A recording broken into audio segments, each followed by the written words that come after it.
I decided today to make a little short video talking about something that I like, watches.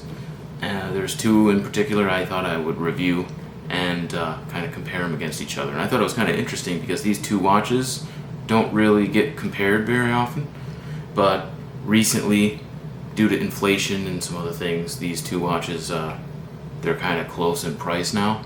So they're within like $100 of each other. And I thought it was interesting just to kind of compare them and kind of, see how they stack up against each other with their features and everything. So one watch that I just bought about a month ago, and the other watch is a watch that I've owned for about 6 years, and I'm pretty fond of both of them. So the one I just bought is a Hamilton Khaki Auto. It's a field watch. This is the box it comes in, and pretty standard looking box.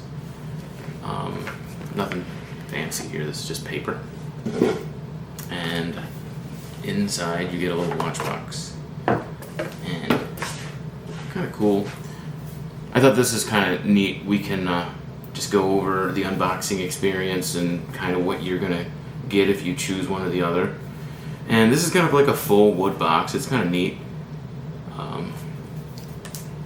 This is the watch inside. Very cool. I think I can try to get a good angle. But yeah.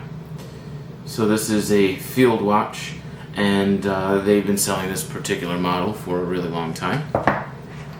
This is really one of their most popular models. And it comes with an H10 movement, which is an ETA movement.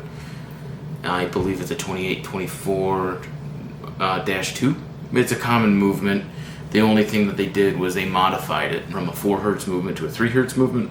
And I guess by doing that, they were able to increase its power reserve time. So that it went from like a 40-hour power reserve to an 80-hour power reserve, which is supposed to be the selling feature for this thing.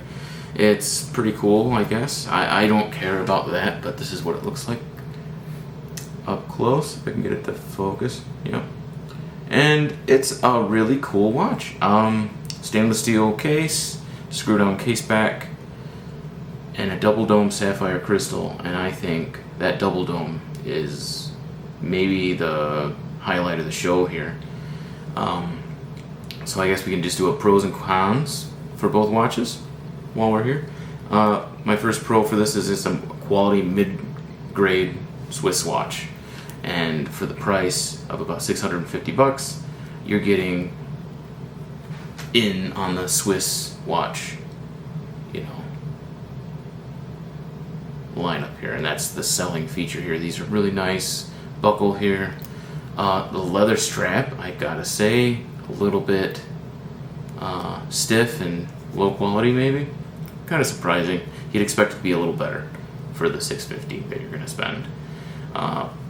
My other pro is that double dome sapphire. So the cool thing about a double dome sapphire crystal is you're going to be able to look at this in any angle and you're not going to get any distortion. This is going to look crystal clear right up until you're looking through the glass.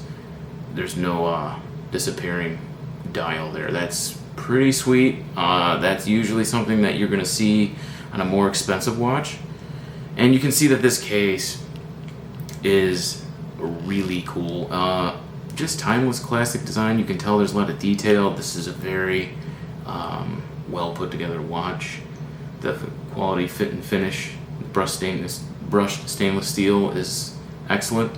That's my other pro for this watch, is it's absolutely perfect looking. I mean, this is a great look. And then you get this exhibition case back signed with Hamilton. Very cool. Big fan of this. I think it's a 25 jewel movement. I can't see right now. But yeah, like I said before, this is a screw down case back, and unfortunately not a screw down crown. You are getting a signed crown though. It's pretty cool. That's nice. But my big con overall for this watch is this leather strap. It's short and it's sort of cheap and stiff. I mean, You don't expect this. You'd expect this to be like something you'd get on a $200 watch, maybe. So my recommendation is go ahead and pony up the extra $100. For $750, you can get yourself the bracelet, stainless steel bracelet. Comes with those 4-link design, and what's really cool is this is solid end link, like you can see here, solid end link milled clasp, and this is a really nice clasp, really nice. And you can see the buckle here. I got the other side here. This is really cool. It's like $100 more. $750 gets you this solid end link. That's really nice. And this is milled. The only downside to this is you are getting only one micro adjust. And that's kind of a bummer. I feel like the one micro adjust isn't the same width as one link. So unfortunately, if you're not in the sweet spot, you're gonna be maybe between a link, and it might be too big or too small on a lot of people. Now for me, it fits perfect, but I'm lucky in that way. I like having both straps, the strap and the bracelet. It's kind of cool to have the contrast. And I like the color, and it looks good. It's just, you'd expect it to be a better material. But yeah, my cons for this watch are it's a 3 Hz movement, so you can see that the second hand isn't as smooth as it would have been if they had left it alone. I kind of like the smoother second hand. I would rather have that than the 80-hour power reserve. I don't care. The leather quality we talked about is the con. Strap length is short, and we talked about. The finish on the dial can look low quality in certain light. So at certain angles, you can kind of see like a paper texture. You can see it's just printed on paper, and it shows at certain angles. And it also you get this great black dial, but then if you get a little bit angled, it starts to look ashy gray, and that's a little bit of a disappointment. It could look better than that, but I guess for this price point, that's what they're going for. The pour loom, this does have pour loom, and they're notorious for that. You're getting the same Hamilton loom. And I guess one negative, other than the micro adjust we talked about, is it's fully automated assembly line build. So their whole marketing thing for this watch is that they were able to create an assembly line where this is just completely made on an automated assembly line. There might be a few people to watch over the equipment, but it is automated. And so there's no one that actually like handcrafts these. These are made on the assembly line, and that's a little bit of a bummer. You want that craftsmanship when you're getting a mechanical watch.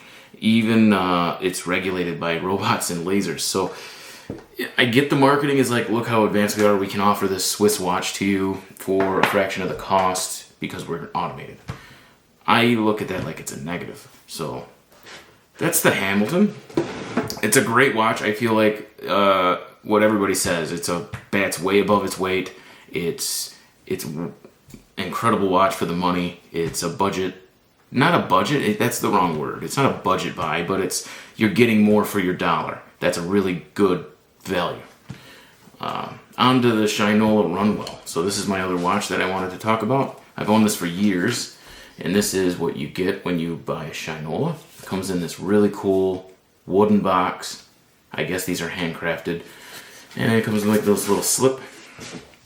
And yeah, you could use this box for all sorts of stuff.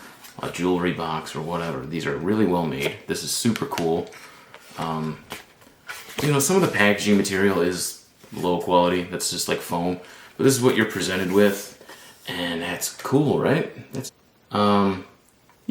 some low quality materials in there. But, it's just paper. But, that wooden box is stellar. So this is what the Shinola looks like. Really cool. I like that dial a lot. It's all just, it's a 30-minute chrono. And so this is all stainless steel construction. It's really nice. And check out this leather band. Whoa, this is awesome. And that buckle is pretty cool. It's all polished stainless, and you get a little bit of a logo there. And that's cool. But yeah, it's an American company. They're supposed to be handmade in Michigan, Detroit, Michigan, in the Argonite building. And there's some, you know, I guess negative press about the way they marketed the watches. I guess it was not 100% made in Michigan. And yeah, the case is made in China, and that was the big thing about it.